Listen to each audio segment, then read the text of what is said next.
through, I'm going to have to, I'm going to do it anyway, so I thought I'll just stick a little bit on there too and fill it up, and you might be interested and you might not, but I guess you're away from the sticks for a while. So this is something that, this is the fourth batch of them I've made.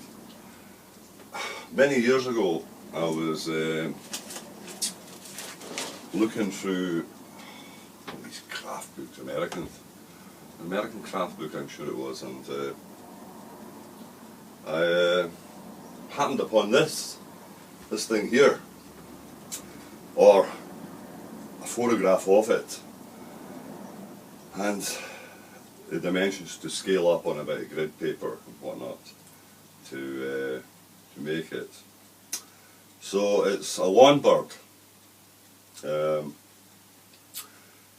extremely popular in, and I can't remember the state actually. I was trying to find the book. I don't know if I've still got the book or not. Everything's rearranged. We've now got a library, so there's no chance of finding anything now, I suppose, like, you know. But anyway, it was particular to one state in America, and they were extremely popular. And most gardens, suburb kind of places, had these, and this is the last of the batch that I had, and it's hardwood. The head and the body is hardwood, and the legs are just steel bar, bored in set 2. I gave this, when I made these ones, I gave them a little bit of a different kind of paint job, but the spring steel was a difficult bit to get a hold of, certainly the amount I was looking for. But by chance one day I happened to be in a small company called Metal Supermarket. I was buying something else totally, but in the front of the shop they had a clearance area where bits and pieces that they wouldn't be using again, they were selling off, bits of orders and various things. It shows you how fortune smiles in there. And then amongst it was this set of spring steel bars, straps, sorry, and anyway, it had quite a price on it. So the lad that was behind the counter, I said to him, I was getting stuff, other stuff from him, so obviously that was the stuff I was in for, but I said to him about it. I says, you've got bits of spring steel there, and the price, I'm not willing to pay that kind of price of what I'm doing with it, like, you know. He says, what price are you willing to pay? I can't remember what it was, but it was about half of what they wanted. And he said to me, well, that's fine, he says, but there'll be no receipt. I says, it's okay with me. I said, I'm not looking for a receipt. That's fine. So anyway, I think probably that went in his pocket, but so I ended up with enough, but I've no more left. No more spring steel left. I've used it all. And I've often thought about altering the actual shape, but when it does sit in the wind and gently in the breeze and gently nods, it's quite effective, and I think it's all to do with balance, the shape of the head, the amount of weight that you're putting on that particular size of spring steel. And as I say, it was dead on the size I was looking for. That doesn't happen very often. But with these, I'm busy marking off another, well, same again. I'm going to stop myself from too ambitious and trying to get what I need out of this propylene sheet, which I'm going to cut out of. I rescued this from a fire, my pile of stuff that was going to be burnt.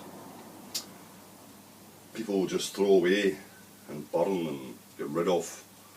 I'm big into upcycling, and whenever I see an opportunity, I will rescue something and give it a life of its own, or life that was never intended, but I hate the waste of it all. But these were quite nice, and I've had many comments about them through the years. and I end up, more often than not, I end up giving them away to friends and acquaintances and goodwill. That's what it is, it's goodwill. You don't really get, you won't make money doing these things. It's part of the fun, it's the using up the material. If I hadn't rescued that material off the dump, it'd been lost forever, and I would never have went this way with it, and I'd never said, oh well, there's enough there to get the birds out of it. But as I say, this is the last one. It's sitting there, and so it's good to go. And so I'm just trying to mark off how many different shapes I'm going to get off it. I thought the storky beak might be different this time, but in some ways I'm reluctant to alter what works. It's one of these things, like, you know. But when I did it originally, I didn't have that much thing on it. It was all painted on with eyes, and I put caps on and that, and tried to paint it up and tried to make it a little bit more lifelike. It's not like any bird I've ever seen. Right? So the idea is just to mark round now, and I'm going to cut them out. I've already got 4 bodies, and I'll easily get 4 heads, but the temptation is to try and squeeze another one out, which you can always go wrong with. I suppose a bit more careful planning at the start, I may well have managed it, but I'm going to have to cut it outside because it's an awful mess, this stuff, the dust off it, it gets everywhere. But there was 2 sheets. The other sheet I've ripped up.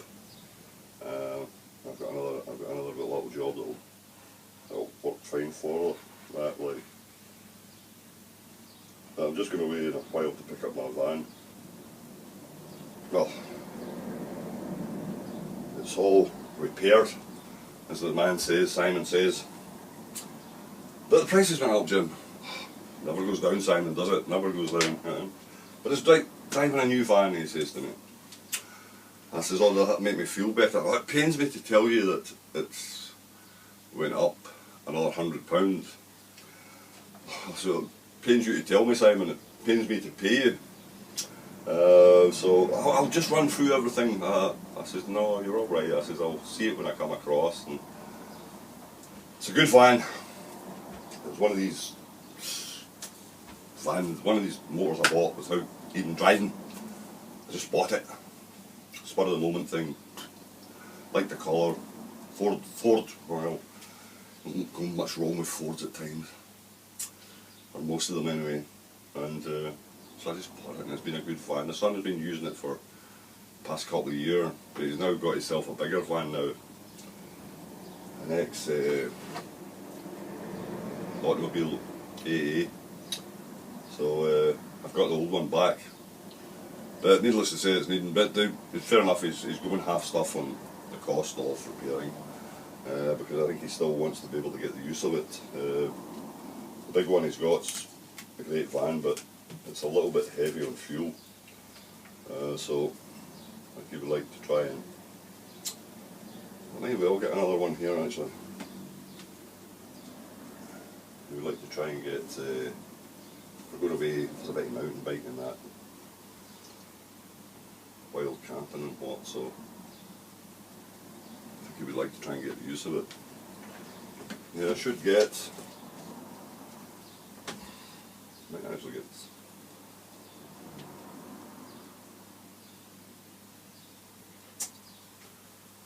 trying to get 5, trying to get 5 now, I'm trying to get 6.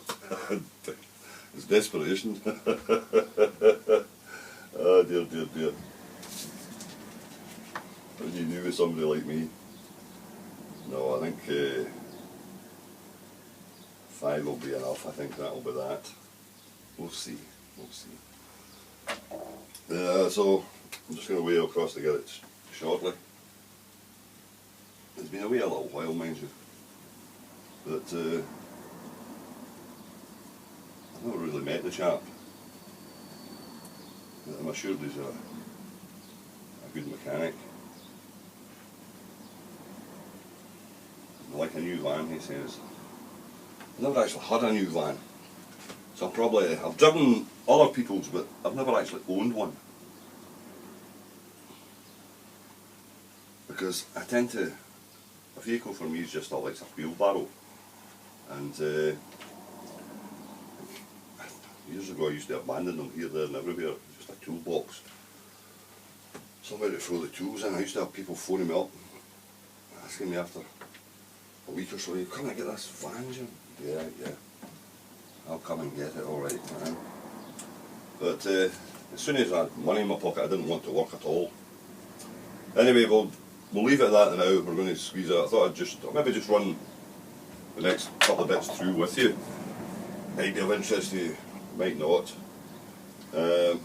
Some people like it and some people don't, but it works really well for all that's in it.